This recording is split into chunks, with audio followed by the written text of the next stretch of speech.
एगो लड़का अपना पत्नी के साथे अपना बच्चा के साथे ससुरारी आवेला। ससुरारी आने के बाद कोनो कारण बस दोनों में झगड़ा हो जाला। ओकरा बाद लड़की रूस के कोनो सहेली घरे चल जाला। बच्चा भूख से बहुत रोता तड़पता। ओकरा मामा के देखल न जाला और ओकरा के कोरा में लेके बहरी निकल जाला और कहेला, सुनी का कहेला ये गीत के माध्यम से।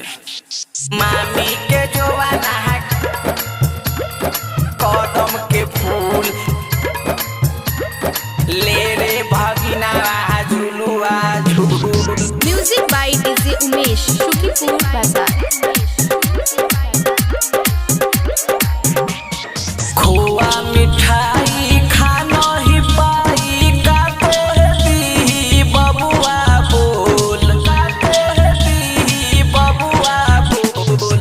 खोआ मिठाई खाना ही पाई का तोहती बबुआ बोल। मामी के जवाना है कदम के फूल, मामी के जवाना है कदम के फूल ले रे भगिनावा झुलुआ झूल।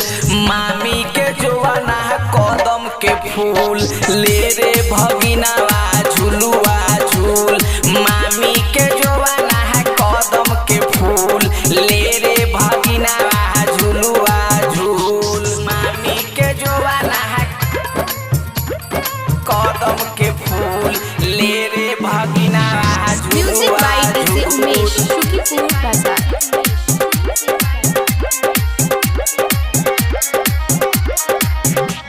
बड़ी देर से रोवतिया भूख जनी लागल बा, भूख जनी लागल बा। भोरही से माई तोहर घरावा से भागल बा।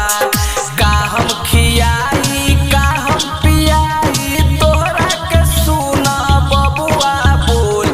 मामी के जवाना है कदम के फूल ले रे भगिनावा झुलुआ झूल।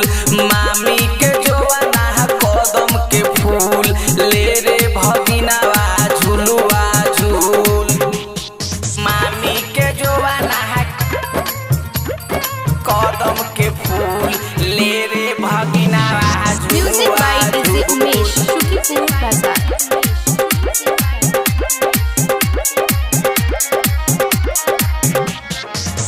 दोपहर बीत गइल कहवा हम जाई, कहवा हम जाई।